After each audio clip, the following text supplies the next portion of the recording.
Boa noite a todos. A lição do Evangelho da Noite, como disse Jorama, é do capítulo 24, Não ponhais a candeia debaixo do alqueire.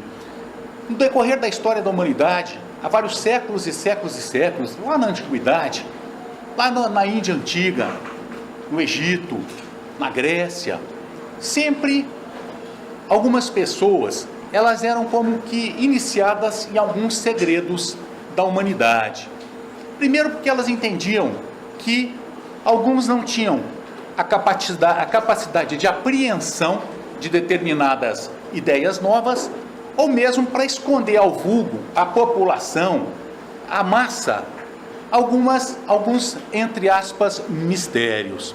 Porque a gente sabe que a pessoa instruída, isso Jesus já nos falou, conheça a verdade, que a verdade te libertará. Que a pessoa instruída, às vezes, ela é mais problemática. Então, no decorrer da história da humanidade, procuraram sempre deixar o povo na ignorância para que não ocorresse uma, vamos dizer, rebelião. E no decorrer da história dessa humanidade, dessas civilizações antigas, foram tendo esses iniciados, essas ideias que eram guardadas a quatro chaves, as quatro paredes sob chaves. Isso também, na época de Jesus, vamos dizer, os próprios judeus. Quem é que interpretava as leis? Eram os fariseus, os doutores da lei. Eles eram os intérpretes da lei. E essa lei é o Torá, que é o Pentateuco mosaico. E essa lei, ela é interpretada na forma deles, de acordo com a sua mente, de acordo com o que eles entendiam. Não admitiam interpretação diversa daquela lá. Tanto é que Jesus foi morto por suas ideias, pelo que lançou, que eles disseram que ele estava indo contra as leis de Moisés. E essas verdades sempre ficaram guardadas sob sete chaves e não era lançado para nós. Nós podemos dar um exemplo, por exemplo, de Eurípides de Barçanufo, lá de Sacramento, o apóstolo da caridade. Eurípides, ele era coroinha antes de se tornar espírita, e ele tinha uma paixão muito grande por conhecer as escritas sagradas, a Bíblia, o Velho, o Novo Testamento. E o padre não o permitia. Por quê? Porque só aquelas pessoas que tinham estudado é que tinham acesso àquelas escritas. E isso também no decorrer da Idade Média era proibido, era vedado. Inclusive os livros que passavam tinham que passar pelo crivo do poder religioso da época, para poder virem à luz. Nós não tínhamos a imprensa e não tínhamos nada, porque era vedado o conhecimento ao povo. E aqueles que tinham a ousadia de lançar os seus conhecimentos, as suas experiências ao público, eles eram automaticamente queimados, né? Então nós temos Giordano Bruno e outras pessoas que foram mortas por suas ideias. Então há 2000 anos, Jesus, vendo esse fato, ele nos fala no seu evangelho, que era para que não se colocasse a candeia sob o alqueire. O que é a candeia? A candeia é uma pequena lâmpada, um pequeno recipiente, ou de barro, ou de ferro, ou de alumínio, em que se enche com óleo, combustível, e se coloca uma pequena tochinha, vamos dizer assim. E aí se acende e aquela chama ilumina. Essa é a candeia. E essa candeia era colocada naquela época no luzeiro. O luzeiro seria um lugar no alto, em que se coloca a candeia para iluminar aquele ambiente, aquele cômodo. O alqueire é como um móvel, algum armário ou um baú. O que Jesus dizia? Que não podia se guardar a candeia, aquela luzinha, dentro daquele baú.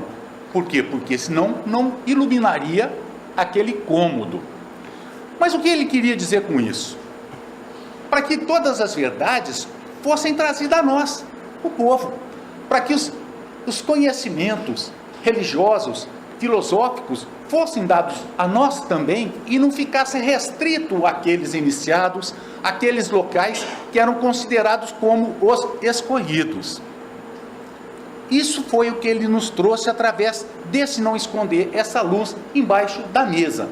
Mas nós nos perguntamos, como? Se Jesus mesmo não falava tudo claramente, muitas coisas ele falava por parábolas. Algumas parábolas eram inteligíveis, outras não. Algumas parábolas ele explicava só para os seus apóstolos. Tanto é que lhe perguntaram: mas por que, mestre, só para nós? Porque vocês já têm condições de conhecer essa parte. As pessoas ainda não. E ele explicou que ele não trazia toda a luz, porque a luz é de acordo do conhecimento, é de acordo com a luz que nos ilumina. Quando nós acendemos uma luz muito forte, essa luz nos ofusca, nós não vamos conseguir enxergar. Quando nós estamos numa estrada e vem um carro contra a gente, e ele põe um farol alto na nossa vista, a gente não enxerga nada, porque é uma luz muito forte que nos ofusca.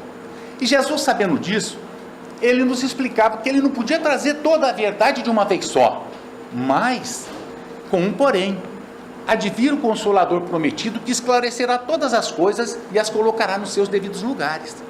Então, em algumas coisas ele falava por parábola, outra ele falava abertamente. No Evangelho segundo o Espiritismo nos explica que o que ele falava por parábola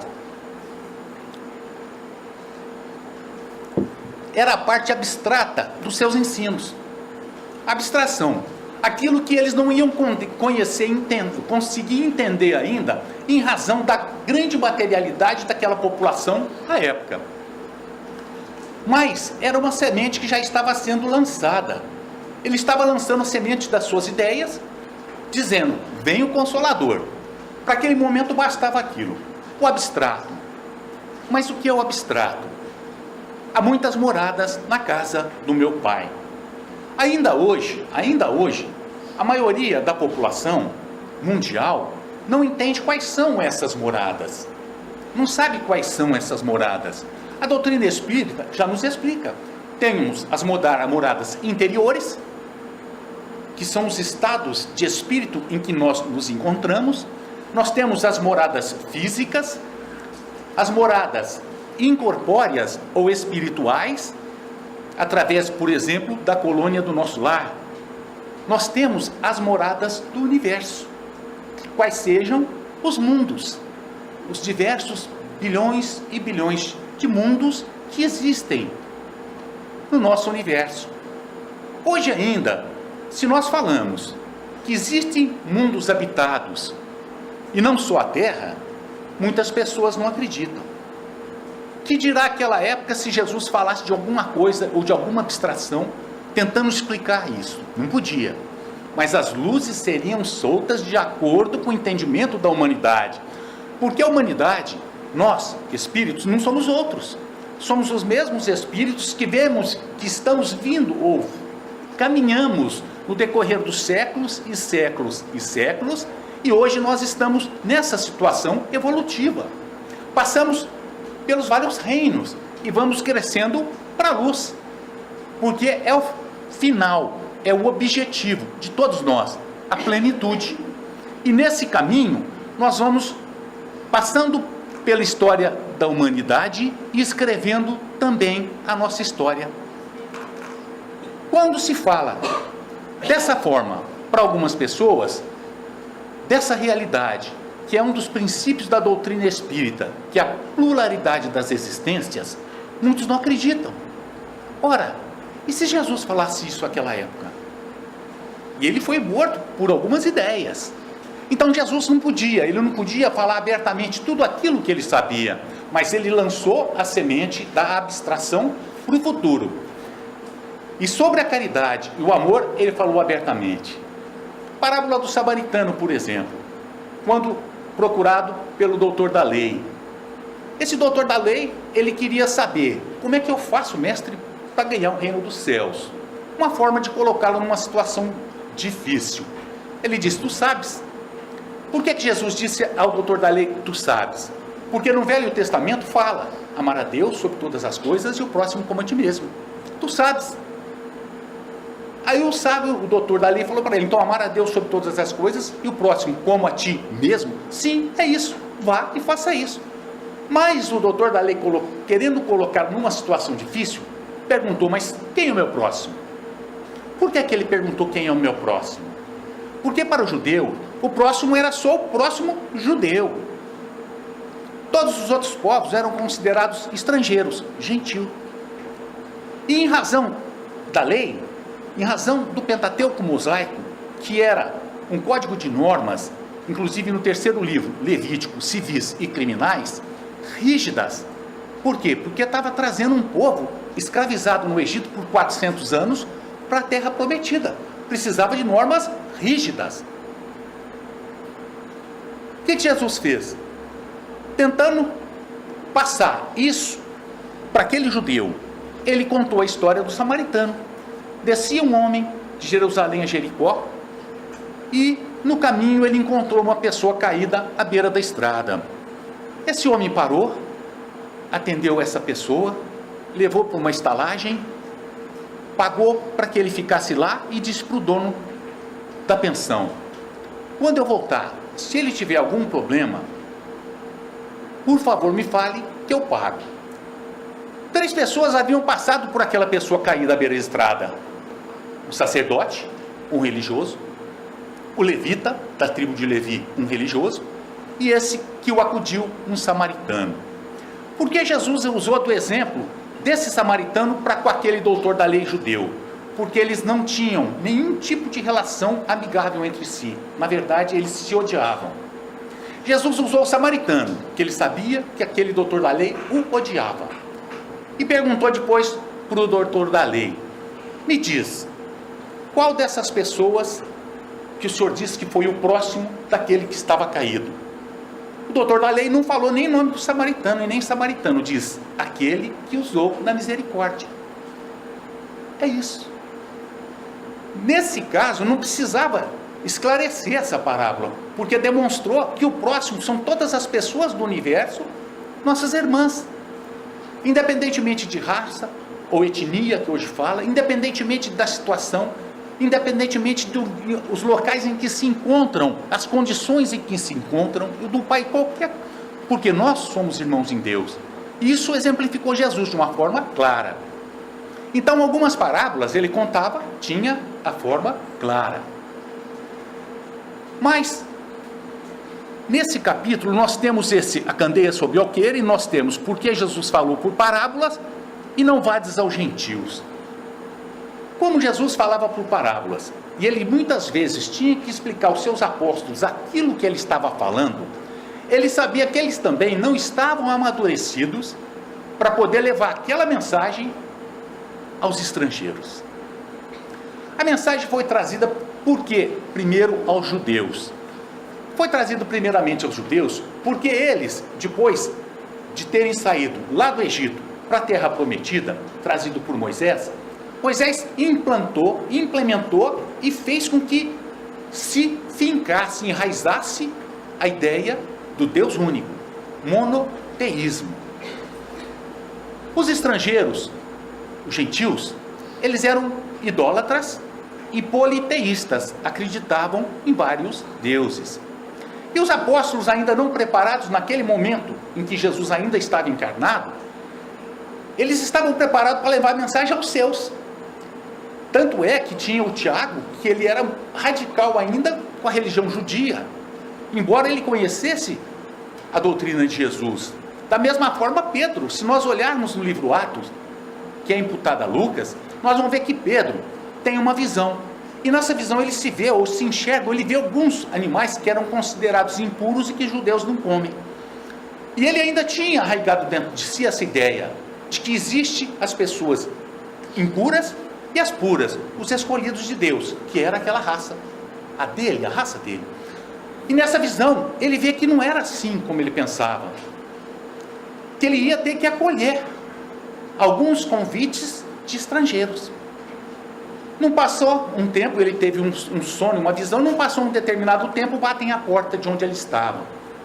Chega 2 mensageiros ou 3 e diz: olha, tal pessoa está esperando o senhor lá, Éfeso, não me recordo aonde, um centurião, que era considerado, eles não tinham nem relacionamento com pessoas que não fossem judia, para não se contaminar.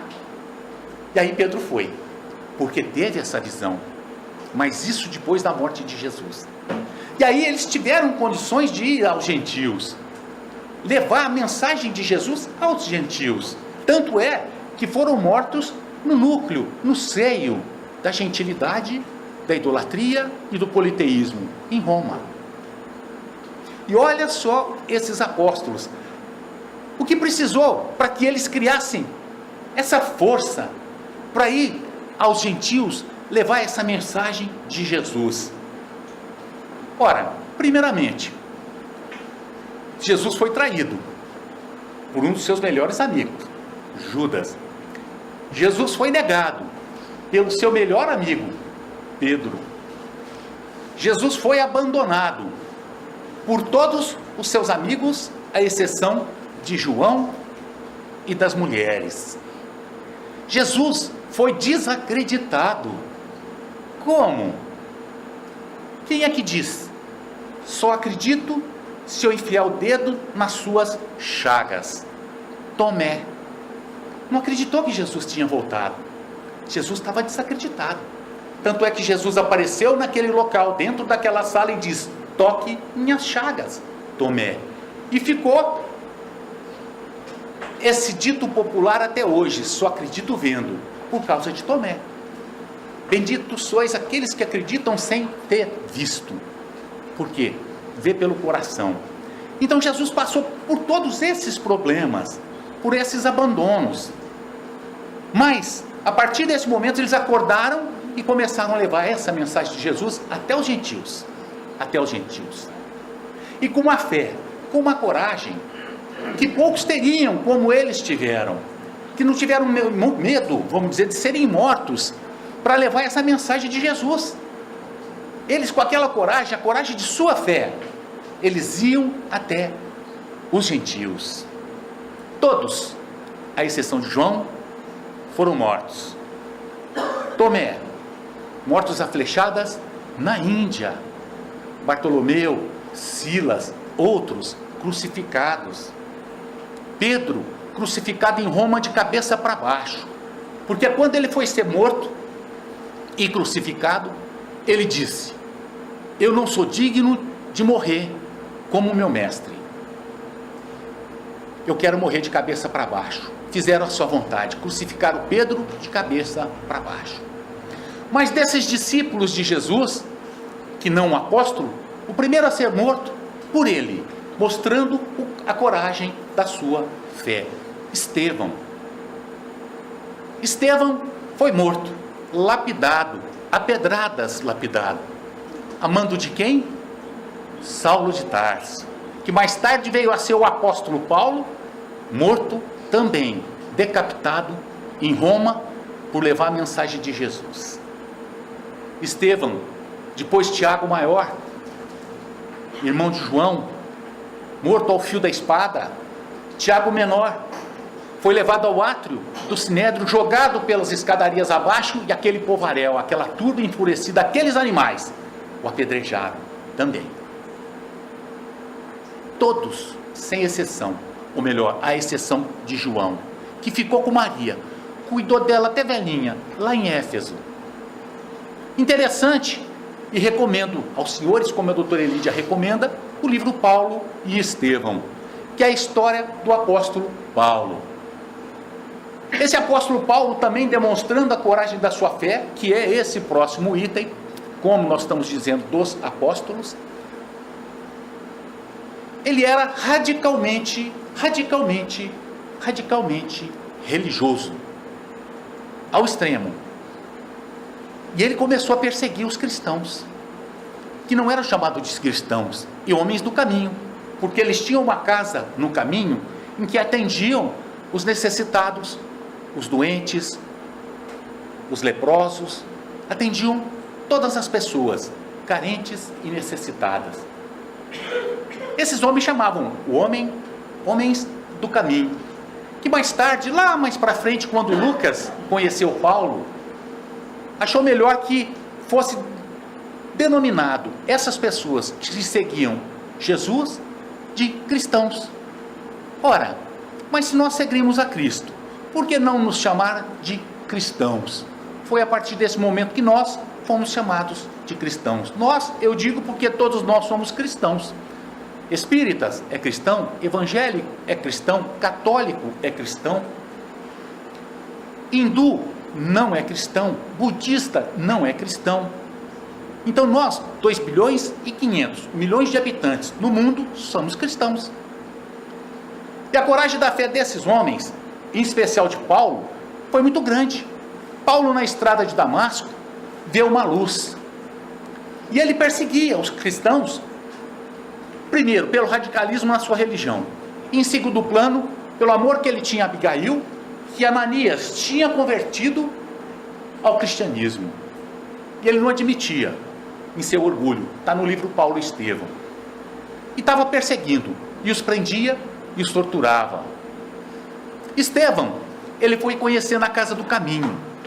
E quando Estevão entrou em discussão com ele a respeito da lei, o conhecimento profundo que tinha o Estevão da lei, ele, em seu orgulho, começou a se sentir ameaçado pelos cristãos, principalmente depois da conversão de Abigail. Começou a perseguir. Recebeu carta branca do Sinédrio para fazer o que queria. Foi em busca de Ananias, lá em Damasco. Na estrada, ele, mais 4 soldados ou 5, de repente viu uma luz. Ele vê uma luz, ele cai, enceguecido por aquela luz, ele vê uma sombra vindo para o seu lado e pergunta: quem és tu, Senhor? Aquela sombra lhe diz: Paulo, Saulo, sou eu, Jesus, por que me persegues? Olha a fé desse homem. Ele não disse mais nada, ele só disse a Jesus: olha, o que queres de mim? Ele diz: vá a Damasco, procure por Ananias. E ele procurou Ananias, que ficou com medo de atendê-lo, porque sabia que ele era um dos piores perseguidores de cristãos naquela época. Depois que Paulo se tornou cristão, ele ficou 3 anos no deserto, foi estudando as Escrituras e passou a fazer a divulgação dessa doutrina, desse homem maravilhoso. Por todos os lugares que Paulo passou, ele apanhava, ele era chicoteado, mas ele deixou um núcleozinho de cristianismo. Não tinha medo, ele tinha coragem de mostrar sua fé para todos. Para todos. Ele foi renegado depois pela sua família, abandonado pelos amigos porque acharam que ele estava louco. Disseram: mas ele está louco. E ele não estava. Ele tinha conhecido a verdade, e a verdade o havia libertado. Paulo continuou e foi pregando e foi levando. E a maior de suas frustrações, todo local, todo lugar, toda aldeia que ele passou, ele deixou um núcleo. Ele foi a Atenas. Chegando em Atenas, ele imaginou essas pessoas, esses sábios, esses doutores. Puxa vida, a hora que eles conhecerem essa mensagem, aí ele foi levado para levar essa ideia ao Areópago, que é a Assembleia dos Sábios. Quando ele chegou, as pessoas desacreditaram. Por quê? No decorrer dessa sua vida, ele estava todo machucado, cheio de cicatrizes, e dizia: eu tenho as marcas do Senhor. Carrego as marcas de Cristo. E começou a falar. Só que quando ele começou a falar, a potência da sua voz, o seu conhecimento impressionou aqueles homens. Só que quando ele começou a falar sobre a ressurreição, falar sobre a vinda de Cristo, tudo, eles começaram a rir, abandonaram, viraram as costas e foram embora. Ficaram os 2 serventes que limpavam o templo. Aí ele falou para essas 2 pessoas: vamos montar um núcleo na sua casa? E eles deram uma desculpa e não montaram. O único lugar pelo qual Paulo passou, que foi Atenas, que ele não conseguiu, no seio da sabedoria, implantar um núcleo de Jesus. Por isso que nós temos uma das mensagens de Jesus que nos diz: não procurais os sábios e os prudentes. Por quê? Eles não vão aceitar a mensagem de humildade. A mensagem de um homem que estava sendo esperado como rei, um rei montado num cavalo guerreiro, com seus guerreiros cheios de armas, para libertar do jugo romano os judeus. Quem é que chega? Um filho de carpinteiro da Galileia, que quando Bartolomeu Natanael, convidado para fazer parte do apostolado dos apóstolos, ele perguntou: mas de Galileia ou da Galileia de Nazaré vem alguma coisa que presta? Era desacreditada a Galileia. Era como, vamos fazer uma analogia, ao norte do estado de Goiás, hoje Tocantins. Eram os abandonados por Goiás. vivíamos aqui no norte, a míngua. Depois que criou o Tocantins, virou outra coisa. Então a Galileia era isso aí, era abandonada por eles, pelo poder central.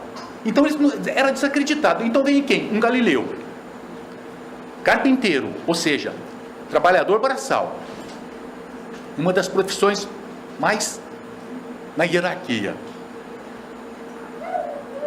montado em um burrico, entrando em Jerusalém. Que sábio, doutor da lei, ou prudente, ia acreditar naquele homem? Em razão do seu orgulho, em razão da sua humildade. Por isso que na seguinte lição aqui do Evangelho, diz: não são os sãos que gozam de saúde que precisam de médico. Por quê? Porque Jesus, na sua humildade, como carpinteiro, ele procurou a quem? Aos doentes. Quais doentes? Os doentes de espírito, doentes do corpo, os que erravam, as prostitutas, os ladrões, os criminosos. Ele oferecia uma nova vida para essas pessoas, tanto é que aquele bom ladrão, ao lado dele, na crucificação, lhe pediu perdão, reconheceu seus erros, em razão de estar na presença de um gigante, Jesus. Então não adiantava tentar levar o conhecimento aos sábios e prudentes, porque eles não iam aceitar, eles se consideravam sãos. Como eu vou aceitar a palavra de um galileu, carpinteiro? Então ele dizia: não leva, não são os sãos que precisam de médicos, mas os doentes. E aqui dentro dessa sala, todos nós podemos nos considerar doentes, doentes físicos, doentes do espírito, doentes da moral, cada um dentro da sua nuance, porque nós somos doentes. Porque se nós procuramos a doutrina espírita, nós temos a busca por duas alternativas: pelo amor, pela dor. Alguns aqui dentro com certeza vieram pelo amor, mas eu vim pela dor. E pela dor por quê? Porque eu sofro, porque eu sou doente do espírito, porque a doença física, problema físico, deficiência é o menor dos meus problemas. A doença moral, ela dói muito mais. Então Jesus veio para mim, veio para nós, aqueles que se consideram doentes, porque precisam dessa sua mensagem, que é o remédio do amor. A dor nada mais é do que um método pedagógico que faz com que nós nos introvertamos, entramos para dentro da gente, começamos a reflexionar sobre nossas vidas. O que foi que fiz? Onde foi que eu errei, meu Deus do céu? E nós nos voltamos a Deus porque doentes, no momento em que nós estamos em necessidade, em que nós estamos sofrendo, porque quando não sofremos, nós esquecemos de Deus. Raramente nós agradecemos, nós pedimos muito. A prece tem 3 funções: louvar, pedir e agradecer. Raramente a gente agradece, porque a gente pede porque a gente sofre. Então nós somos doentes e Jesus veio para nós. Foi o que ele disse: eu não vim para os sãos.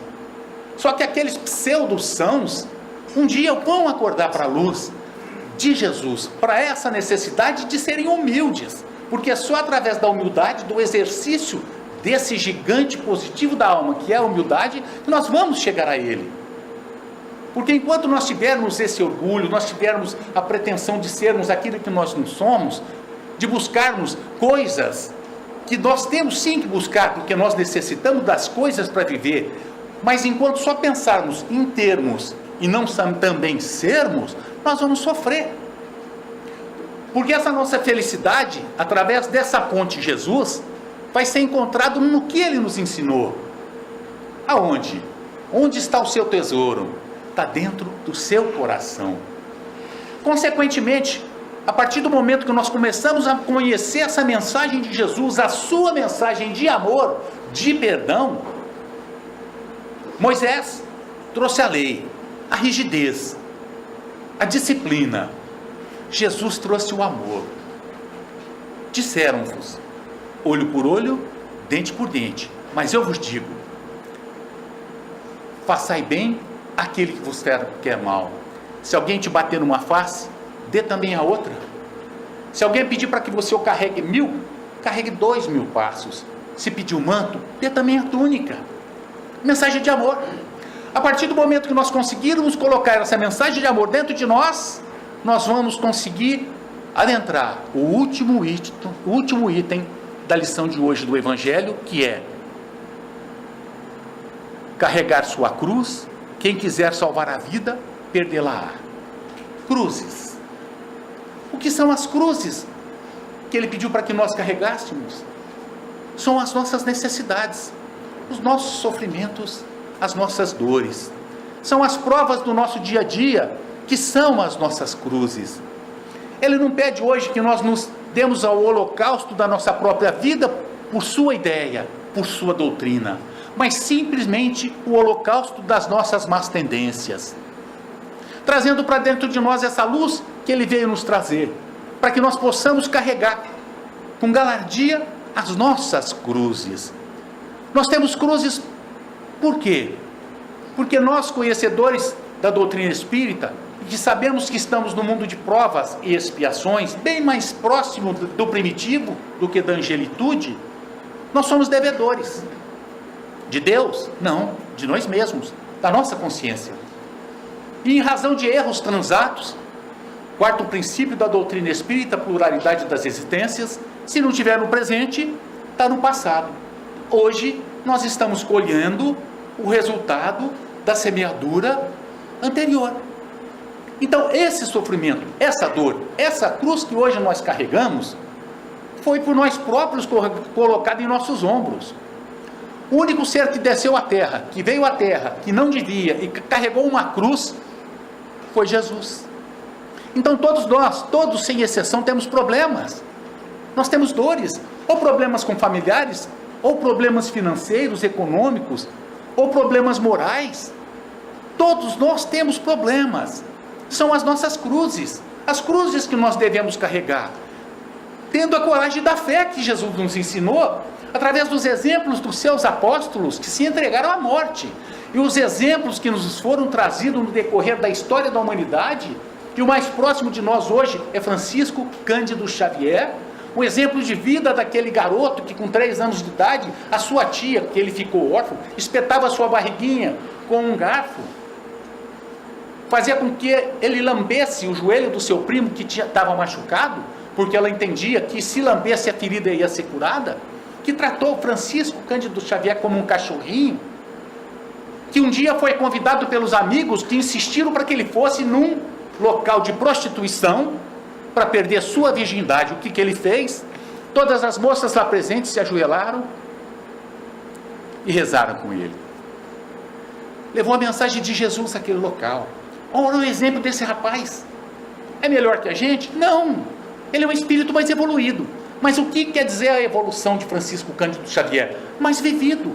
Passou por escola, por classes, e está numa classe mais adiantada. Nós estamos ainda, vamos supor, no primeiro ano do ensino fundamental. Francisco já é pós-doutorado, Cândido Xavier.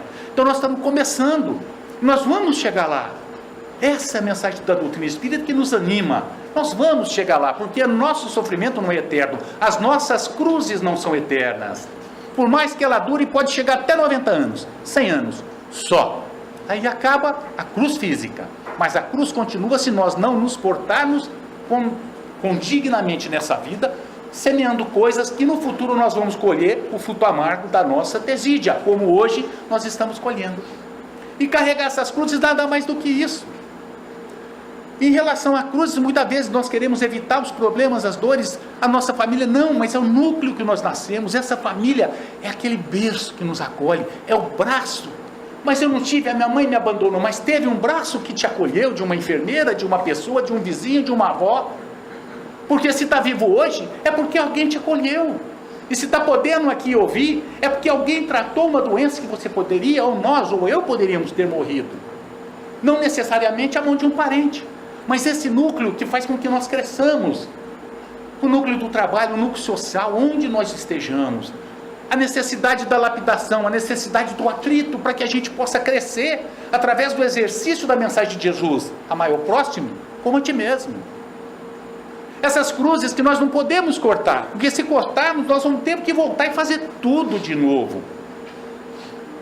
Para finalizar aquela historinha daquela pessoa que tinha uma cruz muito grande, de 15 metros, muito pesada. E todos subiram a montanha levando as suas cruzes. Aí ele via a pessoa passar com cruzinha pequena, ele via gente com cruz de peninha, via gente com cruz de madeira, bem levinha, de isopor, e a dele de madeira, mogno, pesada, e ele carregando aquela cruz. E ele inconformado, ele falou: mas eu não vou subir com isso aqui até lá em cima, eu vou cortar um pedacinho.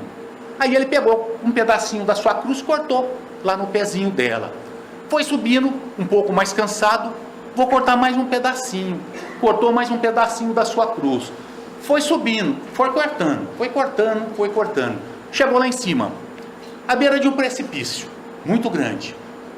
Esse precipício é autobatizado, porque de acordo com a pessoa que chegava, ele ia para frente e voltava para trás.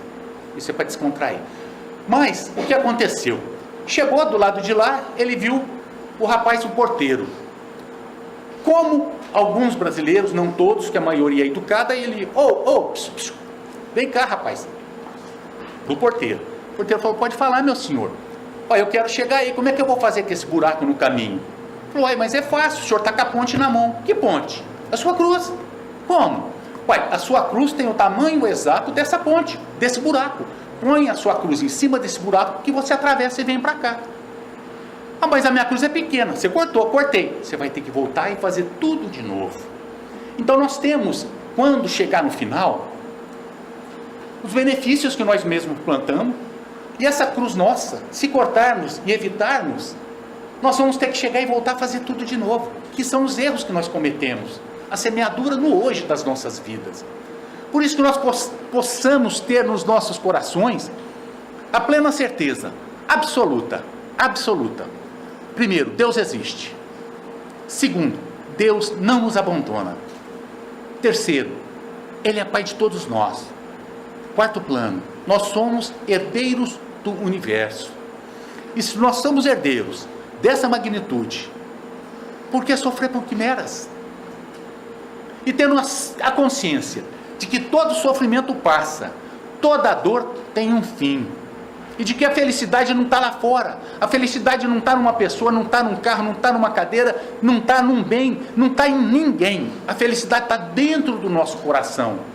E essa felicidade é uma semente que nós temos, a semente divina que Deus plantou dentro de todos nós, que nós devemos adubar, regar, alimentar, para que cresça, através do exercício da nossa fé, tendo coragem de aceitar as nossas cruzes e lutar pela felicidade, aplicando no nosso dia a dia o Evangelho de Jesus, porque só assim nós seremos felizes. Para finalizar, mais uma vez, aquela mensagem que Jesus nos traz e que devemos pôr como o maior de todos os mandamentos, de todas as leis, de todos os profetas: amar a Deus sobre todas as coisas e amar ao próximo como a ti mesmo. A partir do momento que nós nos amarmos, nós começaremos a amar o nosso próximo, independentemente das condições em que nós encontremos, saudáveis fisicamente ou não, deficientes fisicamente ou não, moralmente ou não, psicologicamente ou não, porque a felicidade está dentro dos nossos corações, porque Jesus dizia: onde está o seu tesouro, é onde está o seu coração. Essa é a lição do Evangelho da noite. Muito obrigado a todos, de ambos os lados da vida.